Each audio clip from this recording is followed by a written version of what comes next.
Happy Monday. Welcome back to another episode. Go FUD Yourself. I don't even know what it is. 77? 78. 78? Haha. Episode 78. Oh my gosh.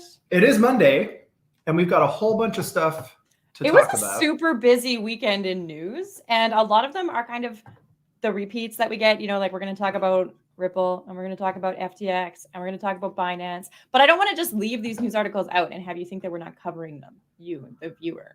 But so they're kind of interesting, but we should get through those pretty quick. And then we're going to talk about AI a little bit. And then we're going to talk about like really, really funny news, including people, rug pulls, scams, deaths that aren't in China. It's going to be wild. Yeah. Okay. It's pretty crazy. I've got no merch other than Psycho Bunny. So our sponsor today is Psycho Bunny. They just don't know it. You know, they were hiring a new brand manager in Montreal recently. I'm going to email them and see if they'll sponsor you. Yeah, I could be their brand manager. Yeah. Hell yeah. Well, I almost applied for it. I was like, I can do that on the side. And then I was like, what are you thinking? with all that extra time. All right. Let's all right. Freaking go.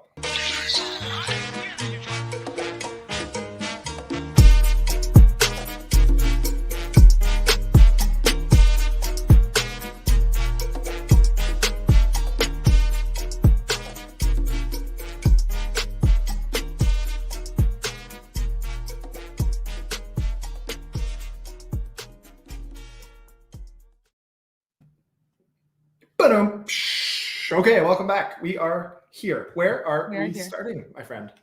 Okay, well, we're going to start with Ripple because you know how much I love Ripple. So basically, the only reason that I'm even interested in reporting on this one is because they're talking about doing the splitting the baby as the ruling. They being a very general thing here. So Ripple versus the SEC, it never ends. This is where we keep seeing different documents coming forward. It's been like 3 years, hasn't it? Yep. It just will never end. And I think that the whole Ripple saga started in like 2019, I think. Like a long time ago. Remember correctly, 2020? I don't know for sure, but it's been a long time. I think this is hilarious. Like, first of all, this to me is just somebody that was bored.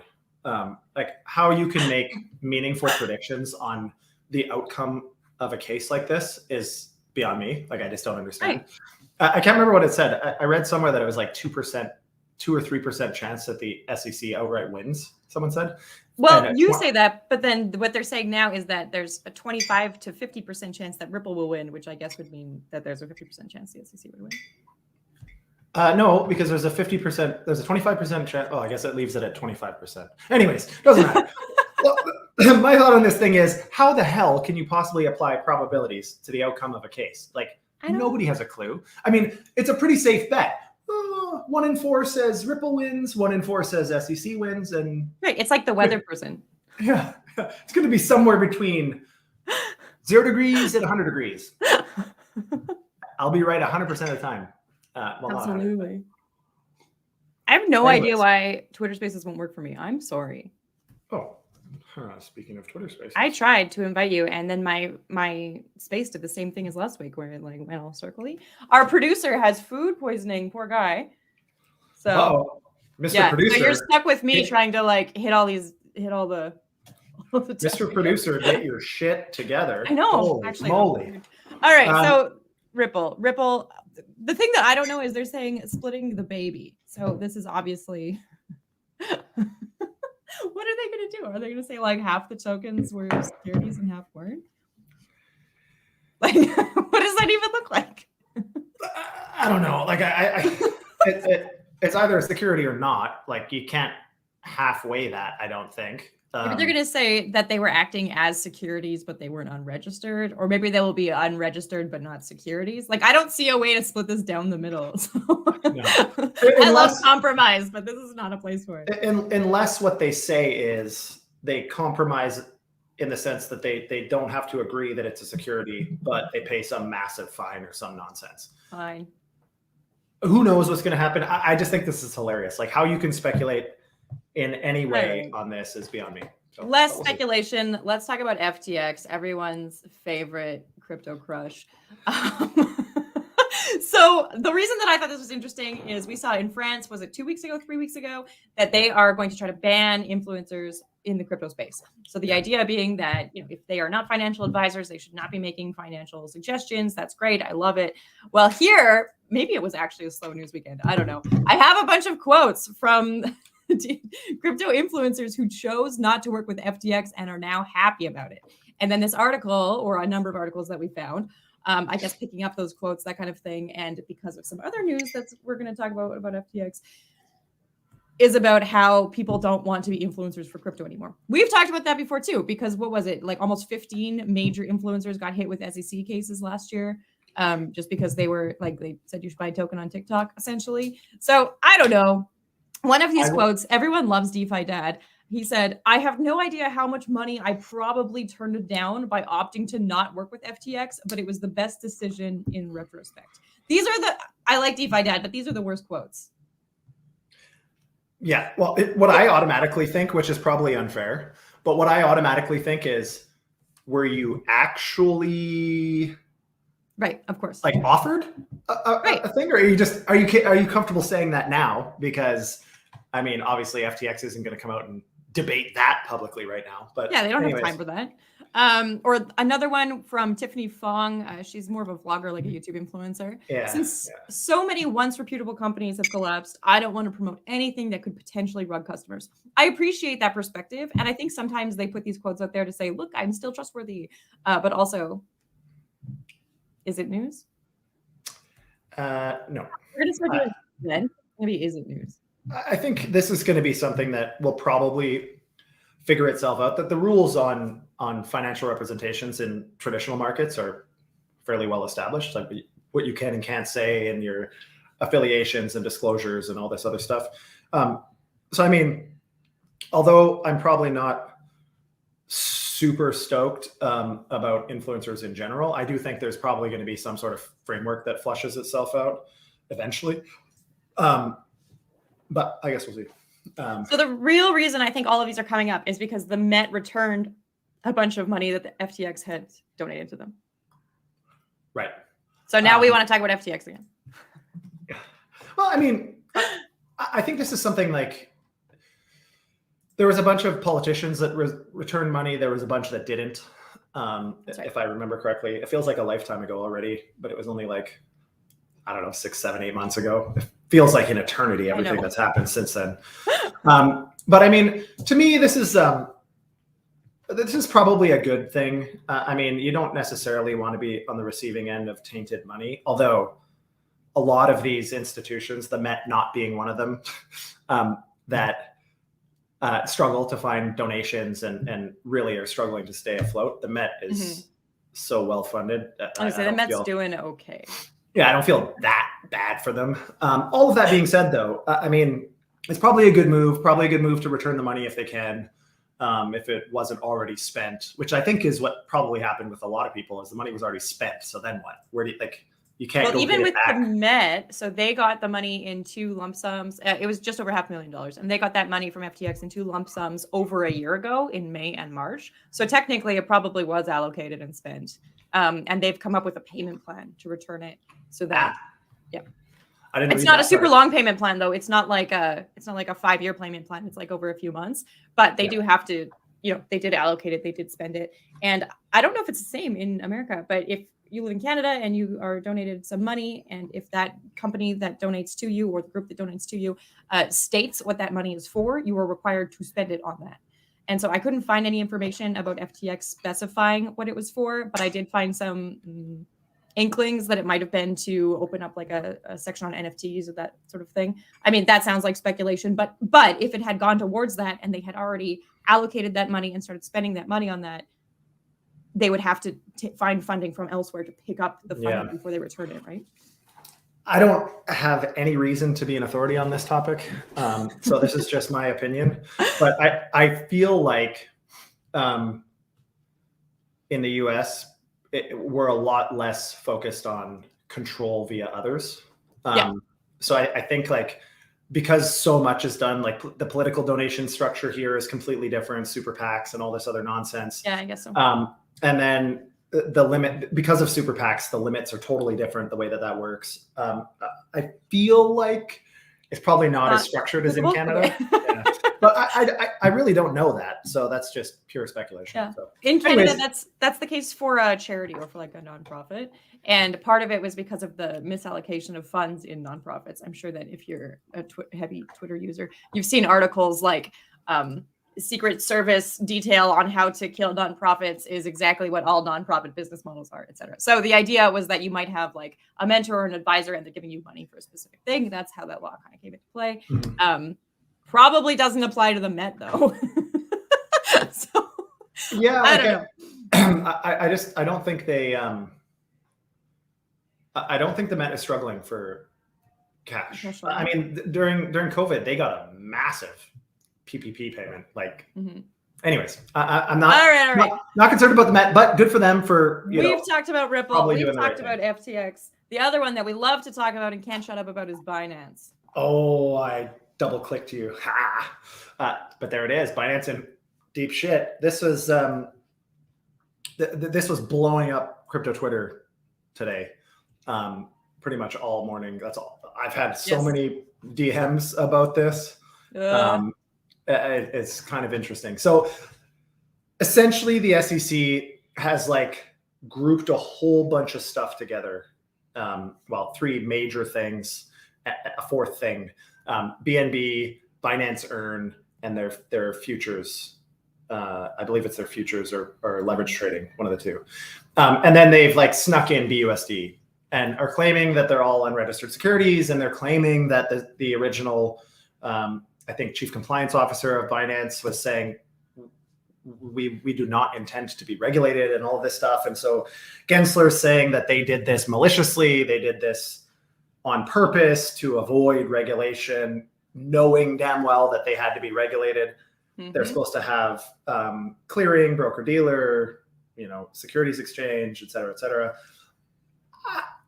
I mean, again, I think hopefully Binance fights this, which I suspect they will, but hopefully they fight it, because although I don't necessarily agree with everything Binance does, a lot of their business decisions are puzzling to say the least, but I mean, that was a polite way to put it. There's no meaningful guidance yet. There's just a whole bunch of speculation. So how can you say that it's abundantly clear to everybody that this should have been a security and should have been registered, when we can't even get anybody on record to say whether certain assets are securities according to the SEC or not, and what the meaningful criteria is to identify what is a security?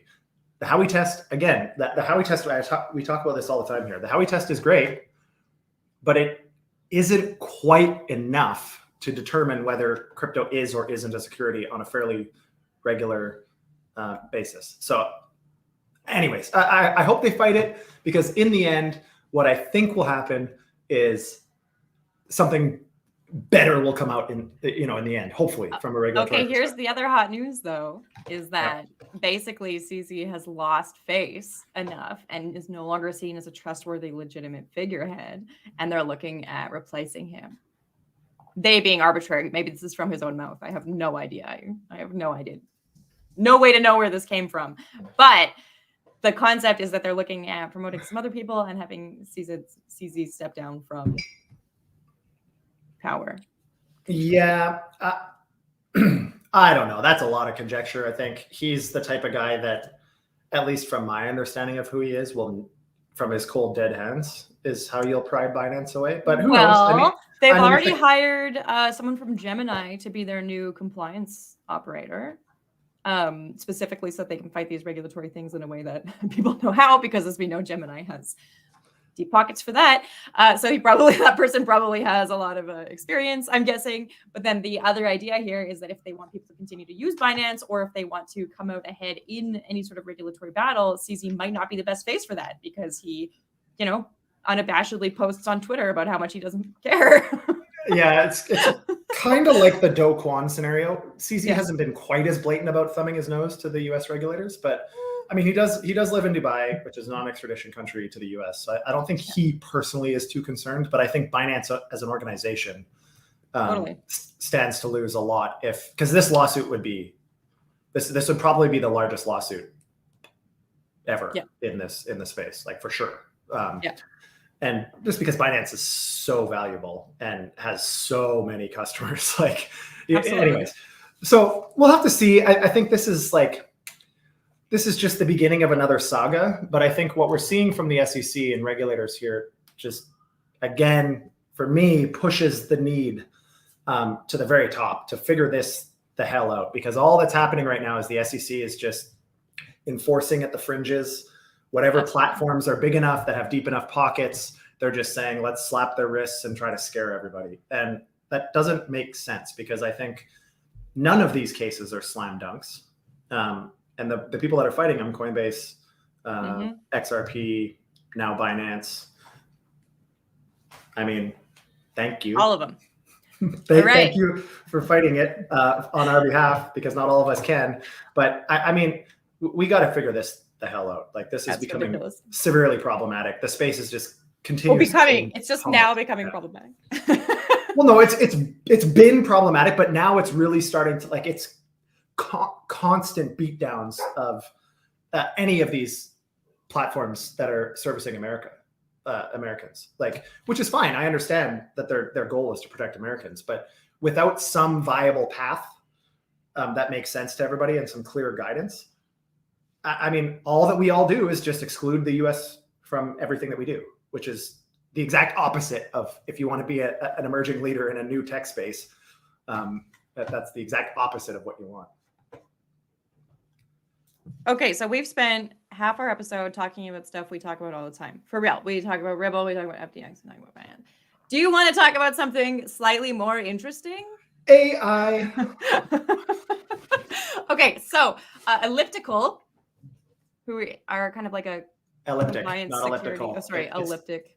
It's not a treadmill. I thought maybe they were on a cycle. Yeah, maybe. No, Elliptic. Thank you, JD. is releasing some new tools. So the idea is that they will be able to keep you safe via AI. Interesting. Do you trust AI? How do you feel about it?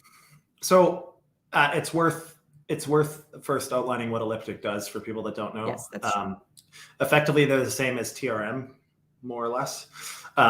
And they are a risk detection software. So they figure out if wallets have been exposed to pools that have speculation of money laundering assets in there, or if they're connected to politically exposed people's wallets, or, OFAC sanctioned regions, or whatever the case is. These guys are pretty sophisticated. They they're in the back end of a lot of centralized regulated participants. They haven't exploded yet, but will. Mm-hmm. I think Elliptic and TRM and a lot of these platforms stand to really explode when regulation comes in. They're also semi-institutional, right? Yes. Crypto business, financial institutions, regulators, and then I know that they have some focus on helping people regulate and be compliant. Yeah, so effectively it helps the platform identify and maintain compliance. And they do, and then you partner, or you couple like an Elliptic with Chainalysis. Chainalysis is like after the fact forensics, more so, and Elliptic and TRM are more like ongoing analysis. Like, as people come into the platform or ecosystem, that they track their wallet history, and they track it as they're in the ecosystem to make sure that it hasn't become a tainted wallet per se. Really cool technology, something that I think will become commonplace relatively soon. What's interesting here is they're using ChatGPT. I'm not sure if that's the best LLM for this language model for this one. They actually address that concern too. I didn't see that. Well, they don't have a solution, but they're just saying that in their opinion, it's the strongest one right now, and they're working actually hand in hand with OpenAI to make sure that it's not wildly out of hand, essentially. But that they agree it's not 100% useful yet. So what I find interesting is they're talking about essentially like monitoring transactions more effectively. And I don't know that you actually need AI to do that. Like, we already have database and notifications and that sort of thing. And I wonder sometimes how much AI is actually required and how much we're just kind of like buzzing around with it. Yeah. So where I think this goes is like, there's a lot of like natural things that you can track, like certain triggers that will say this is bad, that's bad, this is bad. Mm-hmm. But I think there's a piece of this that is somewhat over time would be manual if it wasn't for AI. And that is, I think you have to make inference and chase down transactions through many different loops and all of these things and try to make inferences based on that. And I think that's where AI could, like, you would have to have an army literally of it, like one wallet, tracking one wallet could take days, right? Mm-hmm. For one person, which is insane. Like, that's obviously not scalable. I think this makes that a hell of a lot more scalable. So it might not be entirely definitive, especially at first, like they'll have to learn the limitations of the AI. But I do think that if they get this right, it could be really powerful in terms of, just protecting users, protecting people from compliance issues and regulatory issues. So I love to counter good news with bad news. Yeah. This is last week's. It's just really funny. So basically, the OpenAI CEO's Twitter account got hacked, and then via using ChatGPT, they used ChatGPT to like create a password finder, etc. And then they promoted like a rug pull. Yeah. What makes this a little bit what made this believable, I think. And again, none of us are immune to scams. Luckily, I didn't get caught in this one. But yeah. What's his name? The CEO of OpenAI. Why can't I think of it? Mira Murati. No, OpenAI is Sam Altman. Yeah, but the CTO. It's no, yeah, I know. But Sam Altman was involved in WorldCoin, and is involved in WorldCoin. They raised like $100 million for this international payments token ecosystem, whatever. And so, the CTO of OpenAI, most normal average people would assume that maybe he's also involved in this. And it didn't seem like a huge stretch to be, promoting some nonsense rug pull from his Twitter account. I mean, I think what we should take away from this is don't do anything just because somebody on Twitter said to. Like, I mean, you want to look for. Should people do their own research? Who would have thought? I mean, it's easy to say. Sometimes in the heat of the moment, you get the FOMO and you do dumb shit. Even if you're just connecting your wallet, like, a lot of times that can be a problem. But I mean, we got to be careful. Obviously, like, you got to look for convergence of signals that this is real. Like, you want to make sure that there's evidence that this is going to work, and that anything that's brand new that nobody's heard of and you can't really find any information on, I mean, maybe 1 in 1,000 of them will actually turn into the next like meme coin, shit coin that goes bananas. But the rest are like almost invariably rug pulls or some sort of exit scam or whatever. Anyways, it's sad. It's true.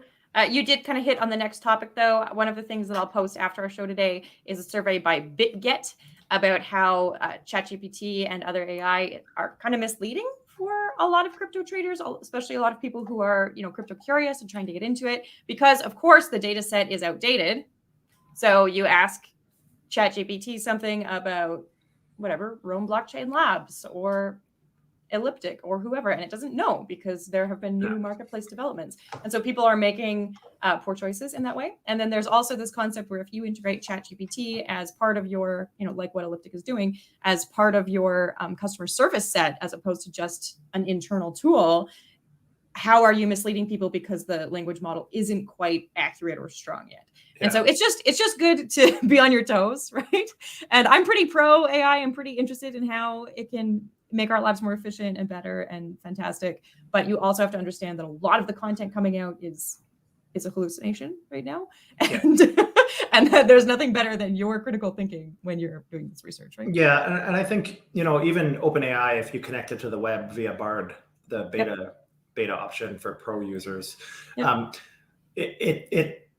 it manually searches the web and has tons of errors. Like, it's always failing to load sites. Essentially it just goes to the top few listings, I think, on Google for like, it identifies some search term in your question and then just searches that on Google and then makes some sort of answer up based on that. I mean, the reason that the original model, the LLM model up until 21 is so profound is because it has all of the information effectively on the internet up until then. Exactly. And it's readily available, and it's constantly training itself on that data. I would assume it's constantly training itself on the web data too. But as you can imagine, that's a lot of data since 21 to catch up. Absolutely. And a lot of groups are doing interesting things with AI. Absolutely. Like, don't get me wrong. I'm super excited about AI. I also think there's a point of singularity where it could be actually a big problem. Absolutely. But I mean, I'm totally with Elon on this, that we need to like figure this out before it becomes an issue, because rolling it back might be difficult. But anyways, I think AI is great. There's a lot of work still to be done here. And I think, as with anything, just take it with a bit of a grain of salt. Like, I've done some stuff recently, and I use AI heavily. Like every day, I use both Bard and OpenAI pretty much every day. But you got to be careful, because like, especially if you're looking for stuff from scratch, like if you're trying to develop a concept and you're asking AI to give you information, or to give you background, or to give you this or that, it misses some like major things. Like I asked it a fairly easy question yesterday, and the answer I got, I knew immediately was not accurate. Like, but at least you knew, right? Yeah, but you wouldn't know. Like, you might not have known. Like, exactly. It was blockchain related. I was looking for whatever. I was looking for a list of protocols to do certain things, and it gave me a list of the wrong protocols that don't do those things. And so if you didn't know, right? And this is maybe what's going to screw high school kids that are trying to use AI to write all their papers and shit. But if you didn't know the answer, if you didn't have a pretty good idea, then you would look at that and be like, oh, sweet, copy pasta. It's actually interesting, because this OpenAI specifically is a language model, not a knowledge model. Right. So there are knowledge models. They have mostly been used in gaming, like AI chess, that kind of thing, where they're actually learning knowledge and then creating their own new knowledge that AI can use. But what you're using day to day in Bard or OpenAI, and I'm not saying that other people aren't creating something using that language model, but what most people are using is just a language model. So it can have processes and templates and so on and so forth, but it's just kind of like autofilling stuff. It's like if you used auto text to answer everything. It's like search without any discretion. Exactly. Like, kind of, right? Like if you've used the Bing application of it, 100%. I was like thoroughly unimpressed with the Bing search application. Bard is a lot better, but still. Yeah, it's still not great. Bard gives a lot of wrong answers. Still, it gives a lot of. In some areas, it gives better answers than OpenAI, but it's a lot more inconsistent, in my opinion, at least my experience. And I'm using this stuff almost entirely for blockchain related. Yeah, this isn't JD. This is actually an AI that I've. I'm not a real person. Yeah, everything that I say is actually Ceara and her AI. So I am excited to see, though, what new things come out in DeFi and blockchain finance in terms of AI. Today, we talked about Elliptic. We'll talk about other announcements and features as they come up. Tomorrow, I believe, we're on a Twitter space with Kyber, because they have a new AI feature that might help you find token opportunities. And of course, that has its risks as well, but we will be discussing that with them tomorrow. Bright and early. It's like 8 a.m. Eastern. Early. Yeah. 8 a.m. Eastern. I've got to be on an AMA, and they're going to expect me to say something smart. I guess we'll find out. If I always say something smart. I am excited also tomorrow to talk about some, security risks in crypto, and people dying and getting kidnapped and all this other weird shit that's going on. But we'll talk about that tomorrow. For today, like, subscribe, share, do all that shit. Help us spread the love. Spread the love. We're here every day, Monday to Friday, 12:30 Eastern, on all of these different platforms, and normally Twitter Spaces, which today it's my fault. We failed. I think we failed Friday too. Yeah, I don't know why I'm a Luddite. I've tried from different phones. I just can't seem to start them. I guess we'll find out. We'll find out as soon as Mr. Producer comes back. He'll probably fix it, and we're kind of like. We've got leashes on. We're like dogs on leashes, but there's nobody walking us. Yeah, so I need a job. We just don't know where we're dogs supposed to go. Jobs. Yeah. Anyway. All right. Ceara, go find yourself. Go find yourself, JD.